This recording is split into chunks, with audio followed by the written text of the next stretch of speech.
اور شبہ ہی نہیں ہے کسی طرح یہ بھی ہم کہ حضور سرور کائنات صلی اللہ علیہ وسلم کی امتی ہونے کی حیثیت سے یہ بھی ہم کو شرف حاصل ہے کہ ہم حدود کے اندر حضور کے امتی ہیں الحمدللہ. یعنی ہم نے آپ کی سنت کے اوپر، آپ کے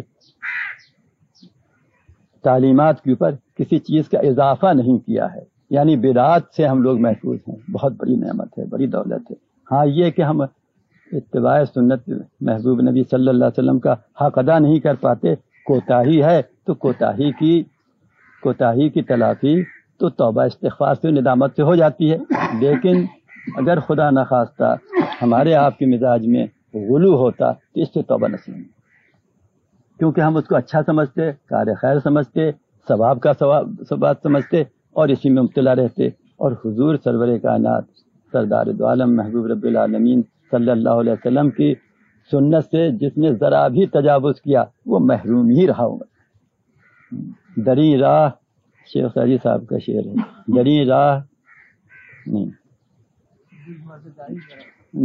دری راہ جز مرد رائی نہ رفت، دائی نہ رفت، دری راہ جز مرد دائی نہ رفت. حضور سرور کائنات صلی اللہ علیہ وسلم کے علاوہ انک علی صراط مستقیم، آپ ہیں صراط مستقیم پر.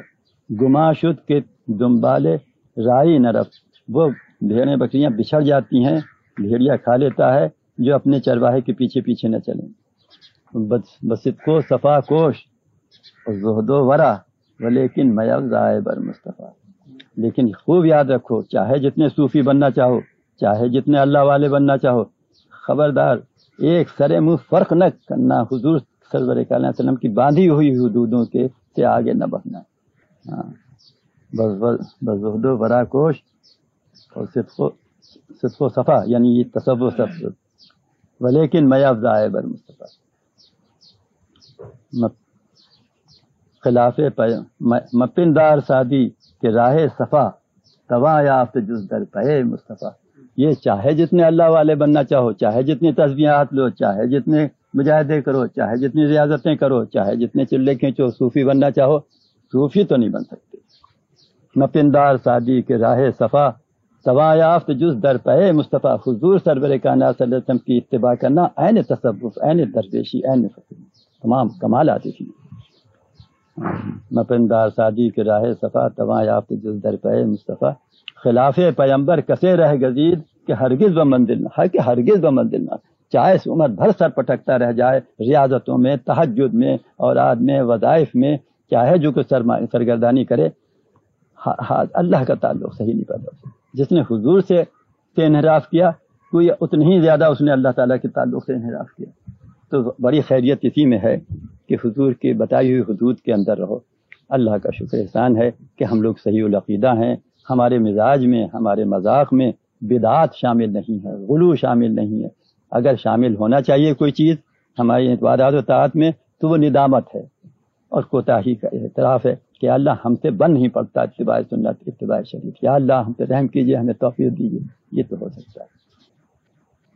دوسرے یہ معاملات میں ہمارے سب فکر کرتے ہیں وظائف کی، اوراد کی. ایک صاحب ہم کو تو باتیں بہت آ جاتی ہیں.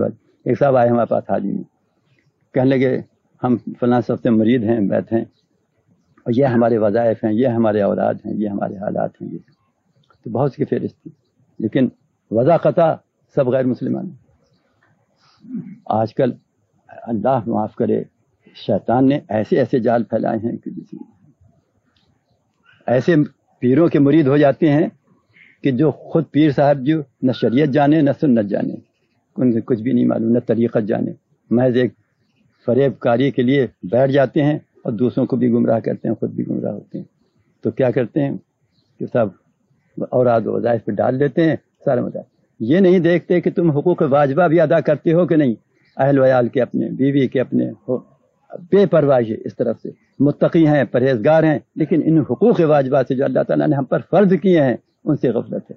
بیوی کے حقوق ادا نہیں ہو رہے، اولاد کے حقوق ادا نہیں ہو رہے، پڑوسی کے حقوق ادا نہیں ہو رہے، صلہ رحمی حقوق ادا نہیں ہو رہے.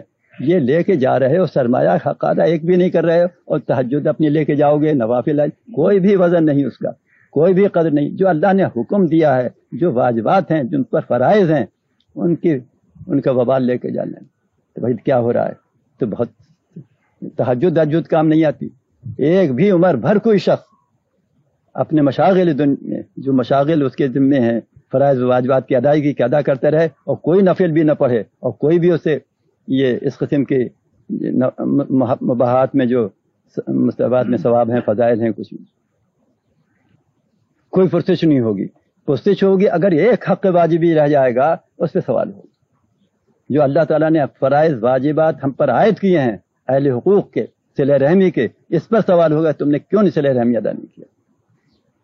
تم نے اپنے ماں باپ کے حقوق کیوں نہیں ادا کیے؟ اپنے اولاد کے حق کیوں نہیں ادا کیے؟ اپنے بیوی کے حقوق کیوں نہیں ادا کیے؟ اپنے بھائی بہنوں کے حقوق کیوں نہیں ادا کیے؟ اپنے جو صلہ رحمی سے تعلق رکھتے ہیں ان کے حقوق کیوں نہیں ادا کیے؟ اس پر سوال ہوگا۔ ہم لوگ بے نیاز ہیں۔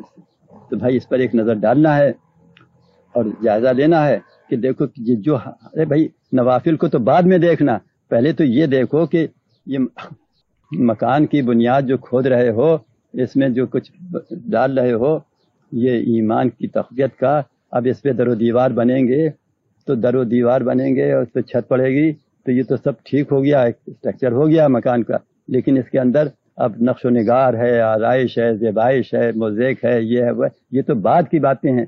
اس پہ اگر مکان میں یہ کچھ نہ ہو تو مکان رہنے کے قابل تو ہے۔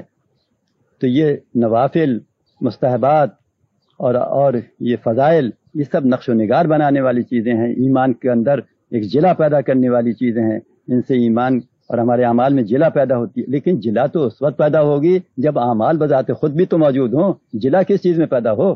آپ نے تو حقوق ضائع کر رہے ہو، حقوق واجبات تلف کر رہے ہو، جلا کس چیز میں آئے گی اوراد و نوافل کی؟ نور کہاں پیدا ہوگا؟ کیا صرف نماز ہی ایک ایسی چیز ہے جس کے اندر وسافس و خطرات آتے ہیں اور طرح طرح کے توہمات آتے ہیں اور برے برے گندے خیالات آتے ہیں؟ ارے بھائی وہ تو آتے ہی ہیں، نماز میں آتے ہیں۔ نماز ہے ہی ایسی چیز، تو آئینہ ہے سامنے کر دیتی ہے تمہاری کہ تم یہ ہو، تو اس میں گھبرانے کی بات؟ معاملات میں کیوں نہیں آتے وسافس و خطرات؟ سوال تو یہ ہے کہ جب اہل حقوق کے حقوق ادا کرنے کا وقت آتا ہے، وہاں آپ کی نفسانیت کیوں کام کرتی ہے؟ وہاں اللہ کا خوف آپ کے دل میں کیوں نہیں ہے؟ وہاں ندامت قلب کیوں نہیں ہوتی کہ ہم سے یہ کوتاہی ہو رہی ہے، ہم سے یہ کوتاہی ہو رہی ہے؟ اس کا خیال کیوں نہیں؟